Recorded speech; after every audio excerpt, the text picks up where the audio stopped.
विष्णु मंगलं गरुडध्वज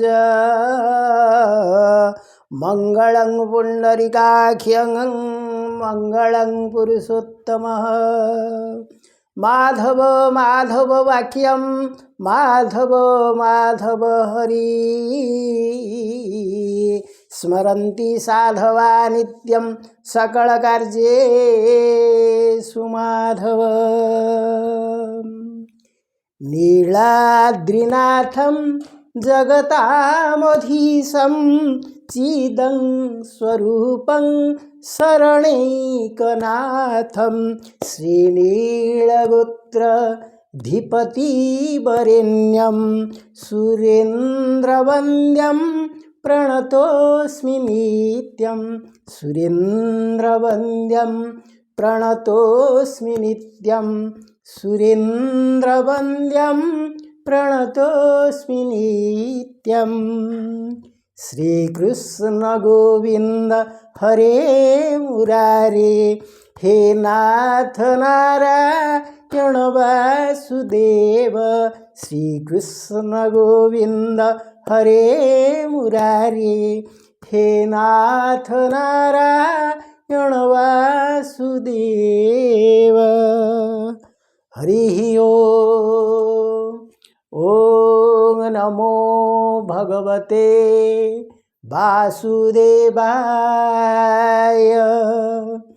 ओम नमो भगवते पुरुषोत्तमाय गुरु गोविंदाय नमः। प्रिय सज्जन वृंद, आजिर এই भागवत पठन और प्रवचनर पावन परिसर को आपण मानक स्वागत जनाऊँ। आज आमे श्रीमद् भागवत तृतीय स्कंधर आज आमे श्रीमद् भागवतर तृतीय स्कंधर 32 अध्याय बा 32तम अध्याय को पाठ करिबा। ताहेले एहा पूर्वरु आमे पाठ करिथिले जे कपिल माँ देवहूति को जीवन मृत्यु आत्मा परमात्मा ए संपर्क में सूचना दौथिले एवं से तांको कहूथिले जे जेमती गोटे शिकारी शिकार करिबा पाई जंतुंग पाई गोटे गात खोली दिए एवं ता उपरे किसी डालपत्र बिछे दिए। जंतुटी जेतेबेले सेई बाटे आसे सेई पाखरे डालपत्र पाखे से तार किसी खाद्य रखिदे थाए। तेणु से खाद्य लोभर जितेबाला जंतुटी से जा स्थान को दौड़ी आसे से कूए पड़ जाए। तेणु तार से कूअरु आउ बाहरी पारे नहीं एवं तार विनाश घटे बा से शिकारीर शिकार होता है। ठीक सेहीपरि भाव ए संसार रे विषय हूँ गोटे जाल सदृश बा एमती गोटे गभीर कूप सदृश। मनीष जदि काम क्रोध लोभ मोह एथिरे अत्यधिक आसक्त हब ताहेले से निश्चित भाव में एमती एक अंधकूप पड़ीज एवं तार आत्मार आउ सद्गति प्राप्त हो पारिब नाही। से एई विषर शिकार बनीजिव। तेणु प्रिय सज्जन वृंद, आमे आमर आत्मा को पूत पवित्र एवं शुद्ध भाव में ताकू रखिबा, प्रत्यह टिके हरिनाम करिबा एवं भगवान को चिंतन रे किछि समय हजिजिबा। तापरे आमे तो निश्चय ए संसार रही अर्थ संसार जंजाल भितर रहिबा, किंतु ता मध्यरे भगवान को टिके आमे निश्चित भाव में डाकिबा एवं भगवान को डाकिले कौन हुए? भगवान को डाकिबा द्वारा आमर केते गुड़िए सुप्रवृत्तिर लाभ हब। आमे जेमती दया क्षमा स्नेह श्रद्धा विश्वप्रीति बा करुणा ए सब आम मनरे सृष्टि हब एवं एई सद्गुण गुड़िक आमको टिके ऊर्ध्वगामी करिब एवं एहीपरि भाव में आम भगवान करुणा पाई परिबा। ए जेमती गोटे कहानी मन पड़ जाउची जे गोटे पिला से चाकरी करने दूर स्थान को चलीगला एवं ता माँ पाखक से प्रति मासरे टंका पठेला जी तार खर्च से हेतिकी रखे बाकी पैसा माँ पाखु पठे दिए तार उद्देश्य जे मो पाखे टंका अधिक रहीगले काले मुझे बेसी कौन खर्च करदेवी तेणु माँ पाखु दे माँ ताकू संचय कर रखि तेणु से वर्षे पर फेरिला आसला कहला माँ कौन केते टंका बलैचु किंतु माँ कौन करती जेतिकी टंका पुओ पठाए से टंकार जेतिकी तांकर खर्च से रखती बाकी टंका तक दुखी दरिद्र मानक सेवारे लगे दियंती एवं कौन सी देवालय जाई तांकर पुअर केमती मंगल कामना करिया उद्देश्य किसी भोगराग करती ठाकुर किसी फूल चढ़ाती यहीपरि भाव से दरिद्र नारायण सेवा करती तेणु आखे किसी टंका न था जिते पुआ आसी वर्षक पर पचारा माँ केते टंका बलैचु ना नाई आउ बलैची कौन ना किमती एत टंका लेखे मुझे पठेली सब तुम कौन खाଇବା पीबार खर्च होगला ना नाई मु बाकी टंका सब ठाकुर पाखे रखीदी अरे ठाकुर पाखे रखिल कौटी ठाकुर अच्छा मुझे ठाकुर जाए आनबी कारण मु तुम पाखु टंका देवार उद्देश्य थिला जे तुम पाखे संचय होते मोर गोटे कम लगी था कि तुम्हें ताकू कौन कहल कौ ठाकुर को देदेल कौन करदेल ना हम ठाकुर को देदी ना से ठाकुर को पाइबी कौटे ना ठाकुर बहुत दूर अच्छा से अच्छा बहुत दूर गोटे मंदिर कथा से कहले से मंदिर ठे ठाकुर अच्छा प्रकृत से जड़े सिद्ध साधक भी थिले एवं भगवान से संपूर्ण स्थिति थाए बोली समस्त विश्वास तेणु से मंदिर ना से कहीदे तेणु पिलाटी से आड़ को जावाई चिंता कला से कहला जी ठाकुर तार हेते धारणा नहीं जे कौन ठाकुर प्रकृत रखिंट ये नहीं पाखे रखिंट कौन देखिए ये मागिक तो आने बाहरी कौन आने हाँ मोर कौन गोटे खर्च बार्च करी ना आ तुम्हें कुआड़ कौन कल तेणु से चलले गलापर से जाऊ जाऊ जाऊ बाटर गोटे देखले गोटे घोड़ाटे चलुची से पाखापाखि गोटे गछमूले बसिले टे विश्राम नेले घोड़ाटे आसला पाखु सेठू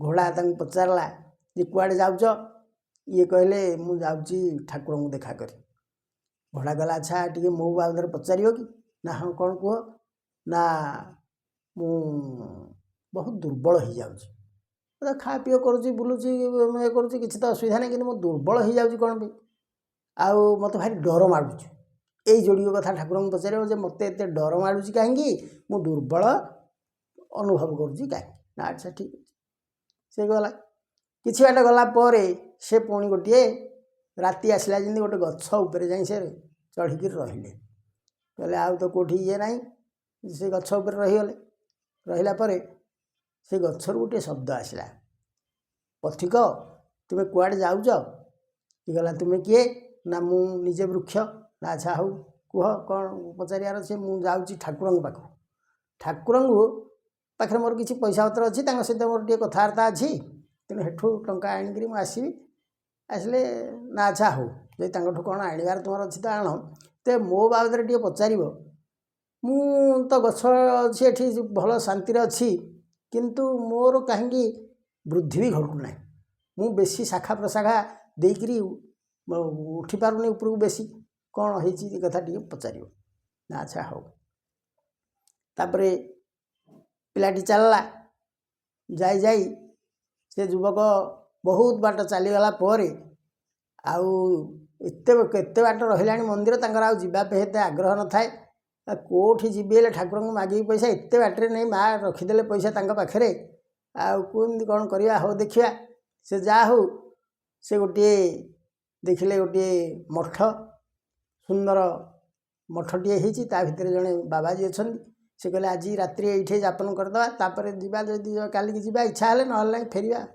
या तेणु से क्लांत हो सारे तेणु से रहिले से सन्यासी पचारे बापा कुआड़े बाहर ना मुझे जाऊँगी ठाकुर पाख ना कौन उद्देश्य से सब कथा कहले माँ पाखे टंका रखुली कि ठाकुर को सब दे तेणु जा ठाकुर आने मोर इे खर्च बार्च अच्छी ମୁଁ ଯେଉଁ କଥା ସବୁ ଖର୍ଚ୍ଚ କରିବି ବୋଲି ଭାବିଥିଲି ଏଆଡ଼େ କରିବି ନା ଆଉ ସେ କୁଆଡ଼େ ରଖିଦେଇଛନ୍ତି।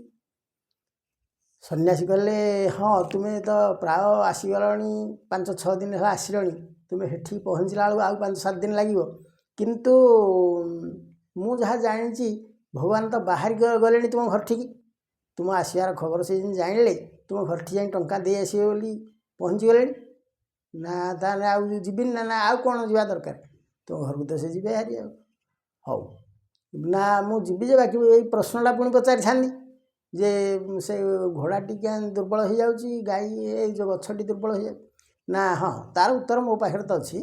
ତୁମେ ଗୋଟେ କାମ କର, ତ ଘୋଡ଼ାକୁ କହିବ ଯେ ଯେହେତୁ ତୁମ ଉପରେ କୌଣସି ମନୁଷ୍ୟ ସବାର ହେଉନାହାନ୍ତି ବା ତୁମେ କୌଣସି ମନୁଷ୍ୟର ବାହନ ହେଇନାହଁ ଏପର୍ଯ୍ୟନ୍ତ, ତେଣୁ ତୁମକୁ ଦୁର୍ବଳ ଲାଗୁଛି। ତୁମେ ମନୁଷ୍ୟର ବାହନ ହେଇଯାଅ, ଦେଖିବ ତୁମର ଧୀରେ ଧୀରେ ସ୍ୱାସ୍ଥ୍ୟ ଫେରିଆସିବ ଏବଂ ତୁମେ ନିର୍ଭୀକ ମଧ୍ୟ ହେଇଯିବ, ଆଉ ଡରିବନି।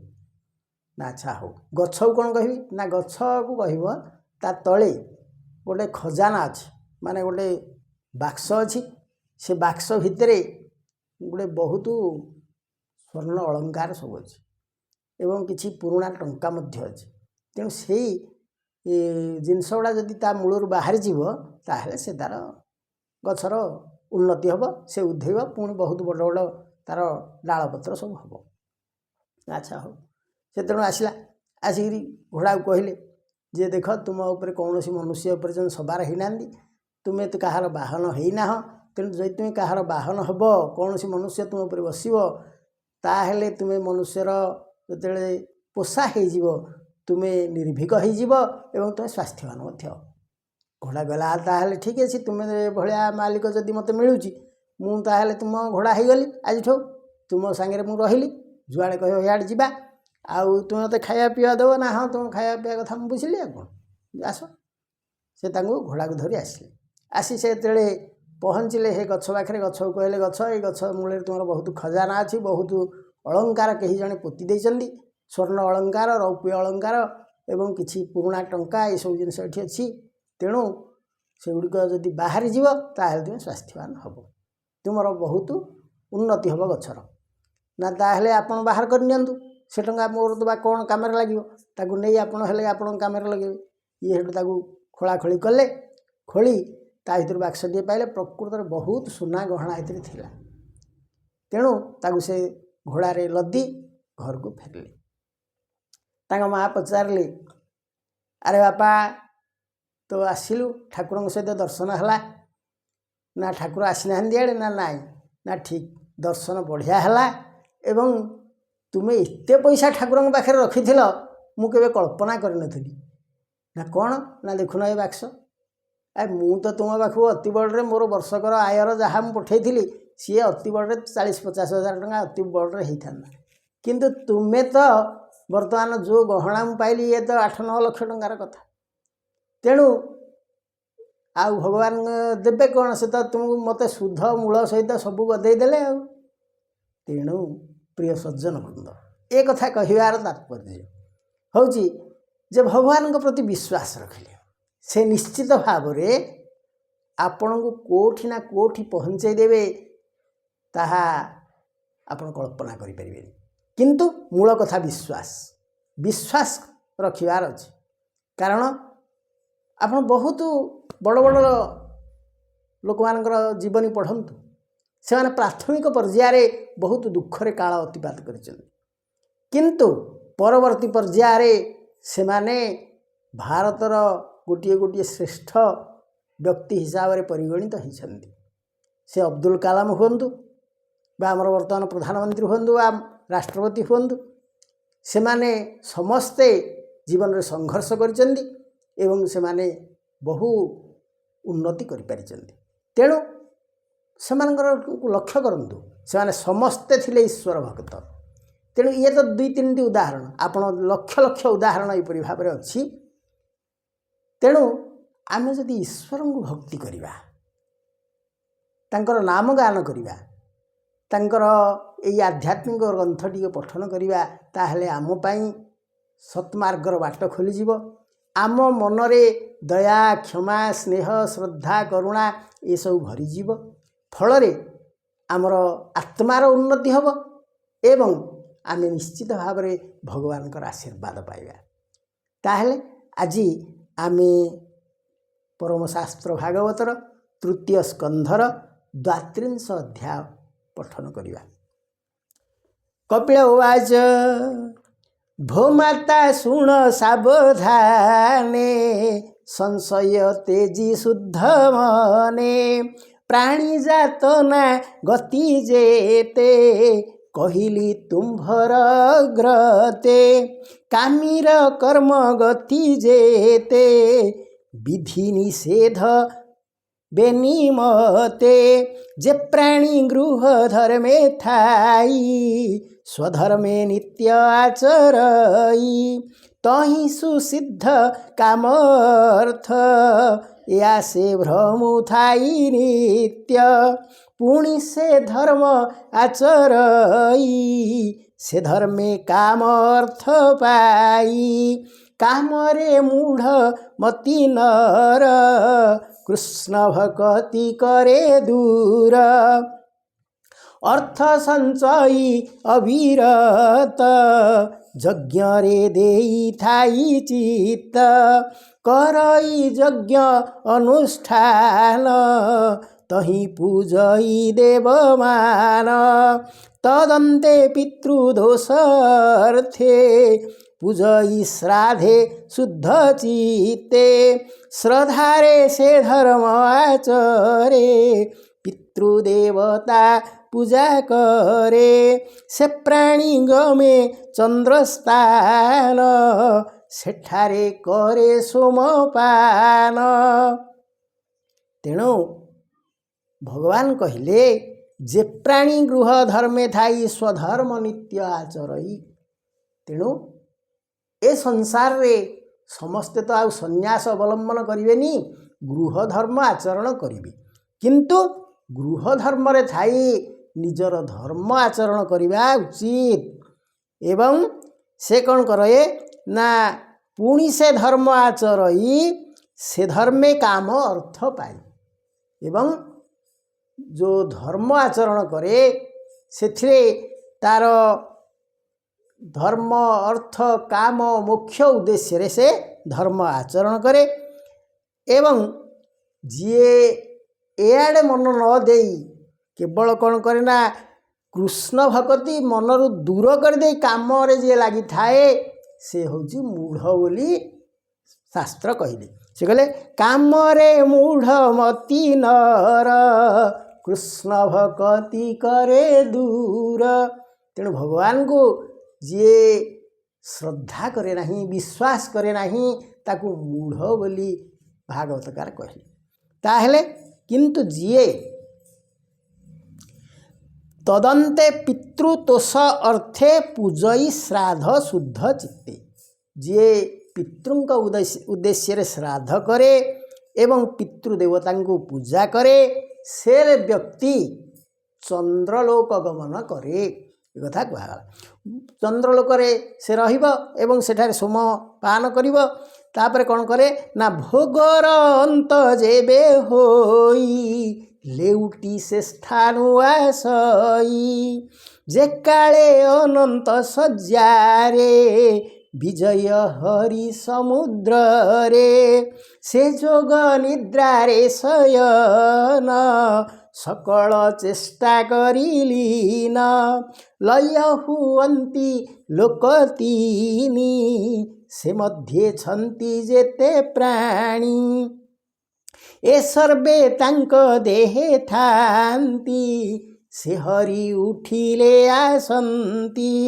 काम्य कर्मरु एही गति केबे न जाई गता गति जे प्राणी पंडित हुअन्ति से केबे धर्म न छाड़न्ति करन्ति स्वधर्म आचार संगकु तेजी सर्वठार साधन्ति नाही अर्थ काम देखन्ति सर्व माया भ्रम कर्मादि कृष्णे समर्पन्ति से वेद विधि न छाड़न्ति हुवन्ति शान्त धर्मे रत निज धर्म रे श्रद्धाचित निवृत्ति धर्म परायण हुवन्ति अहङ्कारहीन मायारु स्नेह दूर करी कृष्ण भजने प्रिय भरी। तेणु से कहते जेतेक ज्ञानी व्यक्ति अछंती बा पंडित जो माने अछंती जे प्राणी पंडित हुवंती से केबे धर्म न छाड़ती।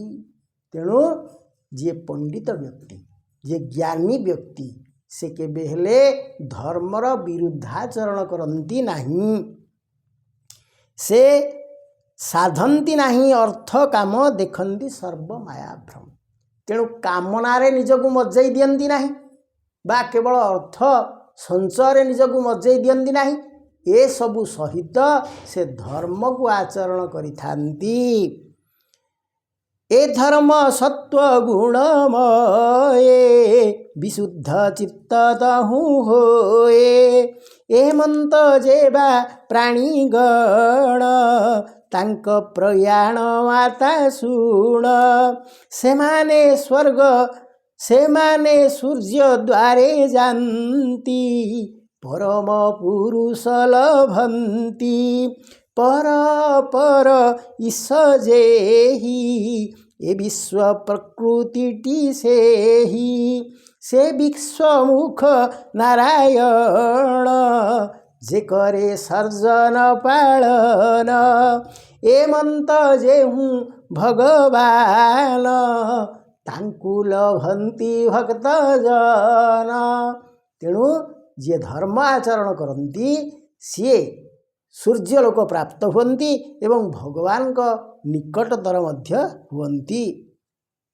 जे इच्छे मुक्ति लभिबाकु भजई हिरण्यगर्भकु से मुक्ति क्रम शुणमाए कहिबा तुम्भंकु थोकाए ब्रह्मार वेणी परार्धन्ते प्रलय हुवन्ति समस्ते तावत काल ब्रह्मलोके हिरण्यगर्भर साधके सुखेण विहार करन्ति ब्रह्मार संगे लय जानती भुआदि पंच महाभूत ए दश इंद्रिय सहित पंच विषय अहंकारे ये सर्व ब्रह्मांड आकारे ए माने रहन्ति प्रधाने परार्ध काल बसाने से स्थाने जेते जोगी थान्ति ब्रह्मांक शरीरे पसंती आयुष शेषे प्रजापति परम आत्मारे मिलन्ति जेणु ताहांक अभिमान देहरे नोहे अवसान एणु साक्षाते मुक्ति नोहे ब्रह्मा संगते हुन्ति लये। तेणु से कहउछन्ति जे हिरण्यगर्भर साधक जो माने से माने ब्रह्मलोक प्राप्त होइथान्ति एणु साक्षात मुक्ति नोहे ब्रह्मा संगते हुन्ति लय। जे माने हरिर भक्त हरि भजन्ति अविरत से सर्व हरिंके लभन्ति देहादि भाव न जानन्ति एणु भो मात हरि भज भोगवासना सर्वतेज ए सर्वभूतंक हृदरे जे हरि छन्ति सर्वठारे ताहांक महिमा सुमरी मनकु जोग दृढ़ करी ତାହାଙ୍କୁ ଭଜିଲେ ତରିବ ଏ ଦେହ ପୁଣି ନ ହୋଇବ। ଯେ ଆଦ୍ୟ ଚରାଚରଙ୍କର ଯାହାଙ୍କୁ ବୋଲିବେ ଦବର। କୁମାର ଆଦି ସିଦ୍ଧ ଯେତେ ଯୋଗ କରନ୍ତି ଅବିରତେ। ନିସଙ୍ଗ କର୍ମ ହିଁ କରନ୍ତି ତଥାପି ଭେଦ ନ ଛାଡ଼ନ୍ତି। କରନ୍ତି କର୍ତ୍ତା ଅଭିମାନ ଏଣୁ ନ ପାନ୍ତି ଶୁଦ୍ଧ ଜ୍ଞାନ। ସେମାନେ ପ୍ରଳୟ କାଳରେ ପଶନ୍ତି ଈଶ୍ୱର ଦେହରେ। ତେଣୁ ଏଠି ପ୍ରଥମରେ କୁହାଗଲା ଯେ ଯେଉଁମାନେ ହରିଙ୍କି ଭଜନ କରନ୍ତି ସେମାନେ ନିଶ୍ଚିତ ଭାବରେ ତରିଯାଆନ୍ତି। ସେ କହିଲେ ଯେ ତାହାଙ୍କୁ ଭଜିଲେ ତରିବ ଏ ଦେହ ପୁଣି ନ ହୋଇବ। ତେଣୁ ହରିଙ୍କି ଯଦି ଭଜନ କରିବା ତାହେଲେ ଆଉ ଥରେ ଏମିତି ଗୋଟିଏ ମଣିଷ ଜନ୍ମ ହେବାକୁ ପଡ଼ିବ ନାହିଁ। ତାପରେ ସେ କହୁଛନ୍ତି କିନ୍ତୁ କେତେକ ସିଦ୍ଧ ସେମାନେ ଈଶ୍ୱରଙ୍କୁ ମଧ୍ୟ ପ୍ରାର୍ଥନା କରନ୍ତି ବା ଭକ୍ତି କରନ୍ତି। ତେଣୁ ସେମାନେ ଈଶ୍ୱରଙ୍କ ଦେହରେ ମିଶିଯାଆନ୍ତି। ହୋଇଲେ ସୃଷ୍ଟିର ଜାଗର ପୁଣି ଘେନନ୍ତି ଅବତାର। ତେଣୁ ଈଶ୍ୱରଙ୍କୁ ଯେଉଁମାନେ ପ୍ରାର୍ଥନା କରନ୍ତି ବା ଭକ୍ତି କରନ୍ତି ସେମାନେ ହୁଏତ ପୁଣି ଥରେ ଧରାପୃଷ୍ଠକୁ ଆସନ୍ତି। ଲଭନ୍ତି ନିଜ ନିଜ ସ୍ଥାନ ଭୋଗ କରନ୍ତି କର୍ମମାନ। ଯେମାନେ କାମ୍ୟ କର୍ମରତ କର୍ମ କରନ୍ତି ଅବିରତ। ନିନ୍ଦିତ କର୍ମ ନ କରନ୍ତି ବେଦ ବିଧିରେ ଆଚରନ୍ତି। ଇନ୍ଦ୍ରିୟ ନ ଜିଣିଲେ ଯେଣୁ ସକାମ କର୍ମ କଲେ ତେଣୁ। ରଜଗୁଣରେ ତାଙ୍କ ମନ ଆସକ୍ତ ଥାଇ ଅନୁକ୍ଷଣ।